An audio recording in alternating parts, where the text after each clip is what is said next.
سلامونه ورونو نیکې هیلې ستاسو روغتیا په هیله باندې په دې ویډیو کې تاسو ته دا ښیم چې څنګه کولی شئ تاسو په زینوس تجارت کې یا په اپلیکیشن کې پانګونه وکړئ په خپل اکاونټ کې. ویډیو تر پای در سره وګورئ، انشاءالله مکمل لارښوونه او تجربې تاسو سره په دې ویډیو کې شریکوو.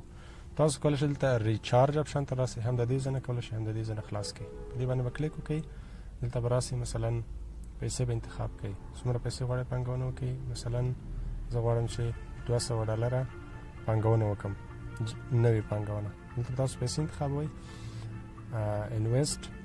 په دې ځای کې مثلا تاسو به میتود انتخابوئ، کومې پیسې تاسو اچوئ، تیتر، USDT، TRC10.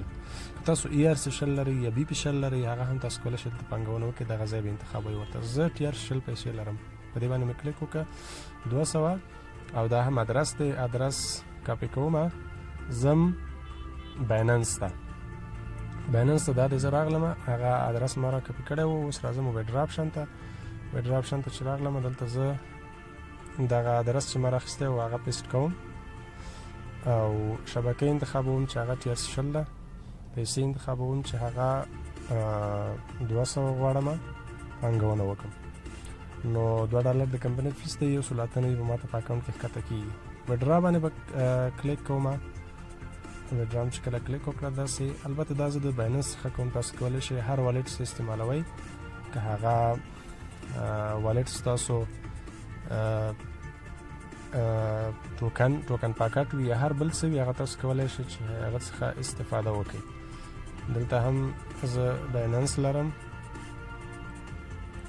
البته هغه کوډ چې کوم دی هغه مې ورکړ.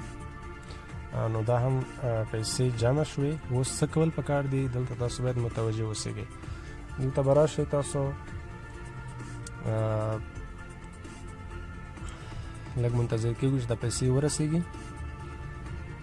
نو دلته چې هغه شی زموږ لپاره ضرور دی پکار دی، هغه دغه ټیکس ID ده. مخکې داسې و چې موږ به تاسو د دې عکس اخیستلو هم د ثبوت په توګه باندې، او هم به مو دا کوډ کاپي کولو، ټیکس ID چې دی ته هش نمبر هم وایي په نورو والټونو کې، په بایننس کې دی ته ټیکس ID وایي او په ټیکس ID باندې دا مشهوره ده. نو دا پیسې چې کله سبمیټ شوي، یعنې معنا ورسېدې، نو دغه ټیکس ID کوډ به موږ تاسو کاپي کوو.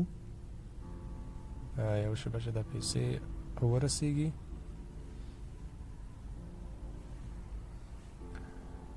کله چې دا پیسې ورسېدلې، تاسو به دغه هش نمبر یا ټیکس ID کوډ کاپي کوئ د دې ځای څخه او دا به راخلئ. دا د پیسې ورسېدې، سبمیټ یعنې ورسېدې. اوس به دغه ټیکس ID یا هش نمبر چې دی دا به زه کاپي کوم، د دې ځای څخه به ډایرکټ راوځم او اپلیکیشن ته به راځم. په دغه ځای کې به زه دا ټیکس ID کوډ وراچوم، کوم چې دغه ځای څخه ما راواخیسته. اوس به دغه اټو رینیو باندې کلیک کوم، یعنې معنا دا به شین وي باید. بیا به راځم سبمیټ انویسټ دې باندې به کلیک کوم. نو اوس دا دی زما $200 پانګونه تر سره شوله. منتظر کېږم شاید 10 دقیقو کې، شاید هم نیم ساعت کې، دومره وخت واخلي چې زما پیسې اکاونټ ته ښکته سي. خو تر ډېره پورې د 15 دقیقو 10 دقیقو ترمنځ وخت اخلي، ډېر نه اخلي. معمولا که چیرې وځنډېږي هم د تشویش وړ به نه وي. مهمه دا ده چې دغه چاره تاسو په سمه توګه ترسره کړئ. نو دا وه د پانګونې ویډیو. دا چې کله پیسې زما اکاونټ ته ورسېږي، انشاءالله هغه ویډیو به هم تاسو سره شریکوم.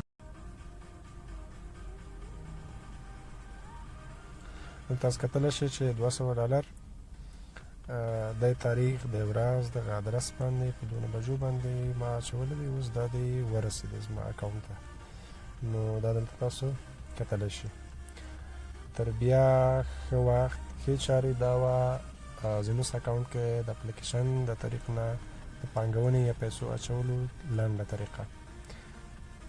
انشاءالله په راتلونکو ویډیوګانو کې تاسو ته د ویډرا ویډیو، همدا ډول د نورو بخشونو ویډیوګانې هم وړاندې کوو.